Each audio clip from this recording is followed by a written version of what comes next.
les canons à eau de la police nationale sont utilisés lors des manifestations des Gilets jaunes. À l'intérieur, des CRS pilotent l'engin et les lancent. Christophe fait partie de l'une de ces unités depuis 2 ans. Il a travaillé 6 des 8 samedis de mobilisation. C'est des heures parfois sans boire, c'est compliqué parfois aussi de manger. C'est des 10 heures, 15 heures, 20 heures de travail. Christophe peut aussi être amené à sortir de son véhicule pour aller au contact des manifestants. Il se retrouve alors en première ligne. Vous prenez des pavés, vous prenez des fusées de détresse, vous prenez des boulons, vous prenez des poids de musculation. On ne peut pas trouver normal de se faire agresser pendant des heures et des heures et des heures et des heures. Les agents déployés sur le terrain demandent une trêve, car la plupart sont mobilisés 7 jours sur 7 depuis des semaines. Jean-François Charat est un ancien capitaine de gendarmerie. Il gère une association et récolte les témoignages de gendarmes mobiles. Ces derniers expriment leur mal-être et leur fatigue. Un gendarme mobile qui dit nous on est en pleine perme, donc les permissions, apparemment plus de permissions.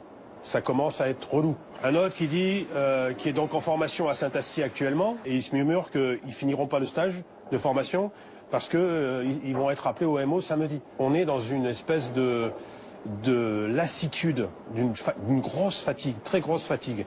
Je pense qu'on peut atteindre le point de burn-out rapidement. Fin 2018, l'État devait aux policiers le remboursement de 274 millions d'heures supplémentaires impayées. Christian Garcia, policier retraité, syndicaliste et militant communiste du Tarn-et-Garonne. Tu as écrit aujourd'hui une lettre sur Internet, une lettre ouverte à tes anciens collègues. Qu'avais-tu à leur dire ?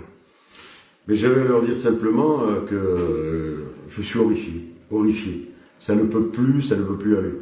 Les gouvernants actuels sont obligés de vous augmenter, grâce aux gilets jaunes d'ailleurs, pour pouvoir tenir en état de choc cette situation.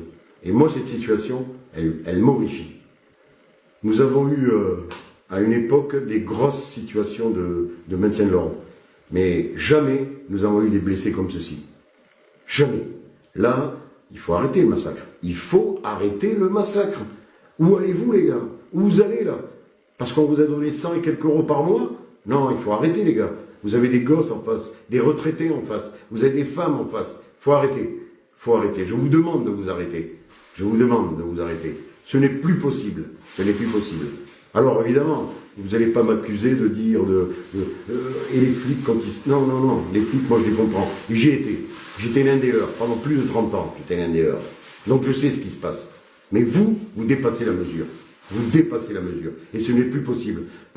Parce que le gouvernement a peur, il vous a augmenté. Parce que le gouvernement a sa police et sa gendarmerie, il les maintient en état de veille, en état de... Vous allez bientôt craquer, hein, c'est pas possible. Parce que vous avez de la famille comme moi, vous avez des enfants, des grands-parents, des oncles, et à un moment donné, vous allez craquer. Alors, je vous demande d'être un peu lucide. Je vous demande d'être républicain. Tout simplement. Républicain. Voilà.